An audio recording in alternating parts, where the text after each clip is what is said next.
Quand j'ai ouvert ma tablette, c'est très simple, j'ai appuyé sur le bouton marche-arrêt. Et là, tout est apparu. On l'a laissée depuis 3 semaines et je la découvre tout doucement, à mon rythme. Il est vrai que j'ai eu besoin d'aide pour démarrer. La prise en main est très facile pour cette tablette. Quand j'ai eu la tablette, j'ai commencé par lire les 2 livrets qu'on m'a donnés. La prise en main a été relativement simple. J'ai pas eu beaucoup à intervenir pour qu'elle puisse s'en servir tout à fait couramment. La fonctionnalité que j'ai utilisée le plus, c'est dans ma cuisine pour les recettes de cuisine. Enfin, gustativement, c'est réussi en tout cas.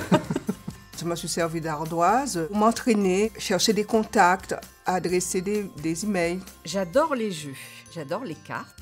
Et là aussi, il y a une stratégie. Et ça, le jeu Fricelle, j'adore. Je suis mordue de jeux. Moi, j'adore les mots fléchés. C'est des jeux où il faut réfléchir malgré tout. J'ai vu qu'il y avait aussi le Memory. C'est un jeu que j'ai beaucoup utilisé avec mes petites filles. Skype, je connais. Je suis ravie d'avoir cet outil parce que je pourrais maintenant correspondre avec ma fille en Australie. J'ai beaucoup utilisé les journaux, Internet. J'ai fait les photos de mes petits-enfants. Envoyer les photos aux enfants, aux petits-enfants.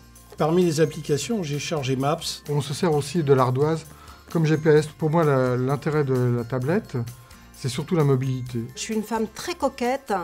Bon, voilà, c'est comme ça. Et je n'aime pas trop porter les lunettes. Et l'ardoise, elle m'a changé de ce côté-là parce que les lettres, elles sont beaucoup plus grosses. Je vais aussi sur le site Notre Temps parce qu'il y a toujours des informations qui sont récentes. Il faut dire que la presse est venue à moi en regardant Ardoise. J'ai beaucoup aimé dans Documents la possibilité de charger des livres et de la musique. J'ai beaucoup apprécié le fait de pouvoir mettre en marche la lecture des textes pour les gens qui ont des petits problèmes d'audition. Au lieu de transporter des livres, les télécharger. Avec la tablette ardoise, je peux lire la nuit sans déranger Jacques. La météo, alors là, pour partir à la pêche, c'est important. Quand je l'utilise en Wi-Fi, c'est effectivement à la maison et en 3G quand je suis à l'extérieur où je ne capte pas. Lorsqu'on part en voyage, on sait qu'on a quand même sa tablette. Je l'utilise un peu plus que mon téléphone maintenant. Oui, j'ai frimé avec mes petites filles. J'ai dit, mais attendez, j'ai Facebook, j'ai tout là-dessus. Moi, je pense, oui, pour moi, ça pourrait devenir indispensable.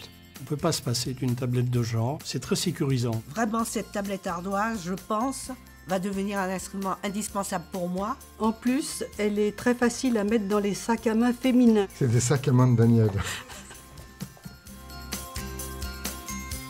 C'est une tablette qui me satisfait énormément. On peut l'emmener n'importe où. J'étais réfractaire et finalement, je m'y suis mise. J'ai été ravie de savoir qu'il y avait une tablette pour les seniors. Une tablette comme ça me permet de rattraper mon retard par rapport à mon petit-fils. Elle est très agréable à utiliser et je communique avec mes enfants, mes petits-enfants beaucoup plus facilement. Moi, j'ai des amis retraités et je leur ai fait connaître l'ardoise. Elles l'ont essayé et elles étaient enchantées. Pour des gens de notre génération, elle est très très facile à utiliser. J'ai attendu de pouvoir bien maîtriser ardoise et de découvrir le produit avant d'en parler. Alors, la première personne à qui je pourrais recommander cette tablette, ça serait mon épouse. Je suis sûr qu'elle n'aura pas de mal à s'en servir. D'abord, j'en suis contente pour moi. Je fais partie d'un club, une association de marcheurs. Je compte donc en parler dès mardi prochain. Et cette tablette, je la propose à mes amis parce que je trouve que pour nous les seniors, elle est légère, surtout quand on a mal aux mains. C'est très intéressant. Et voilà, c'est aussi simple que ça.